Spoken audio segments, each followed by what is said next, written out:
Hello everybody, it's Rich 220. I'm back once again, and we're back on the valves. So what we've learned from all this is that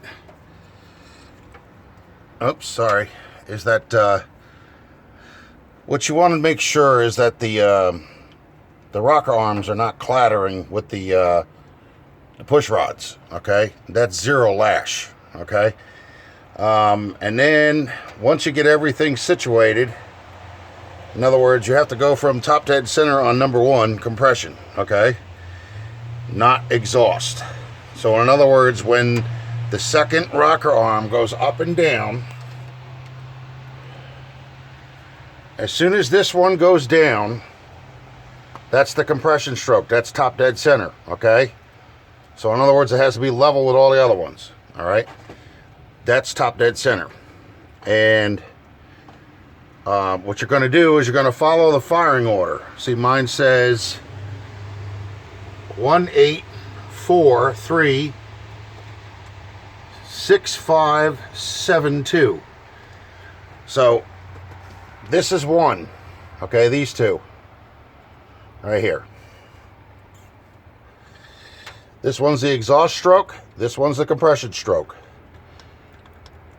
All right, and they're set at zero lash, which means that there'll be no clattering.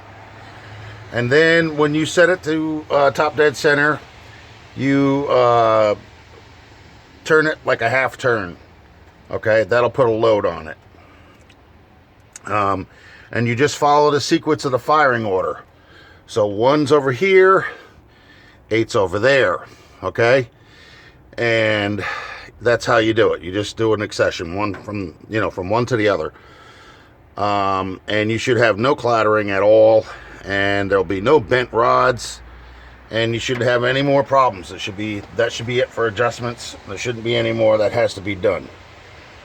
Now, after I get done with this here, I'm going to put the generator back on. I have to take the harmonic back off because I have to actually heat it up in order to get it back on there properly. Otherwise, it's not going to align. And then I'll put the radiator back in. I'll hook these hoses up temporarily, just so that way, I can put some fluid in there. And I'll fix the carburetor or the intake manifold by putting JB Weld in the holes, and then putting the stud in and letting it set. And then I can put the carburetor on and anchor it down. See how they're missing under there? All right. And you got your choke over here. That goes right to your exhaust manifold. All right. And then I got to go and put the vacuum advance back in. And I got to drop the distributor in the proper place. And that should be it. Pretty much done. The engine's rebuilt. Right now it's raining out, so I don't want to get any moisture in this engine. So I think that's going to be it for today. Well, yeah, for today, because it's raining. As soon as I get that. I don't like these flexi hoses. I can't stand them. I wish they would have given me regular hoses. I don't know what the heck this stuff is all about, but whatever. I think the radiator still has the original hose on it on the bottom, so I may not use that other flexi hose.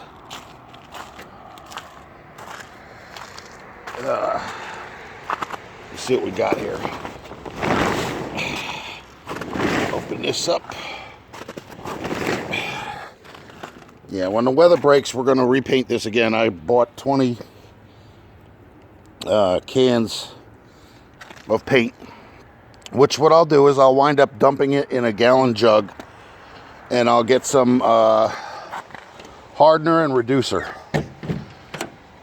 Yeah, this thing is always going to do this. Doesn't want to open up because it's not cut right.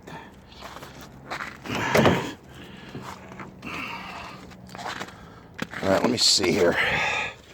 See, I even have these things for around the door. See how that is? So those are going to go on.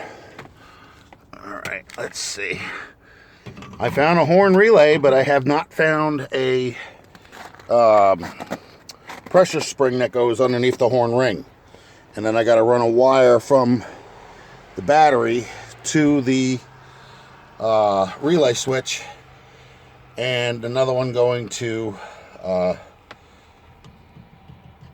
in here underneath the steering wheel ring, or the horn ring. Yes, here is the original hose on the bottom of the 57 Chevy. So that is not a flexi hose. Now, condition wise, it don't look to be that bad, but she's hard. So I'm gonna have to try and find some hose that looks like that. As a matter of fact, what I'm gonna do right now is just take a picture of it. Okay. And that way I'll have it on record, so that way I know what the hell it looks like. But we're not working on it in the rain because this car has leaks around the windshield, which I also have to work on. That'll be up underneath the dash. Everybody has their own way of doing things. I don't feel like taking a windshield out and yanking this and yanking that. So if I have to do metal fabrication up underneath the dash and weld, so be it. But as far as the car goes for today, we're not doing no more. It's not bad out here. It's like 50 degrees, but with the rain, it builds water condensation. So, yeah, I think we're going to call it quits. And plus, I'm going to have to leave very shortly anyway, so. Another day for this baby. But she's going to go back together. I can promise you that. And she will run. After you get everything down to 0 lash on the rocker arms, you'll be able to tell, because the rocker arms will no longer clatter with the push rods. Okay, which means making noise like it's loose. And if you were to start the car with the clatter, you would hear it. You would know what clatter is. And then after that, you know, you just turn the harmonic. You turn the harmonic until it comes to top dead center. And you turn it a half turn to 3/4 of a turn. And then you just follow the firing order sequence all the way till you're done, you know. And then that should be it. You shouldn't ever have to adjust it again, because they're set to where they're supposed to be. As you can see, it's miserable out here. And I'm walking on ice right now. So I think that's going to be the end of it for one morning. I got to get going down the road and pick up kids and, you know, work calls. So, all right, thanks for stopping by, and don't forget to subscribe and like, and hit that bell for post notifications, folks. Because ultimately I do know what I'm talking about, and I don't need to be a certified mechanic in order to prove it.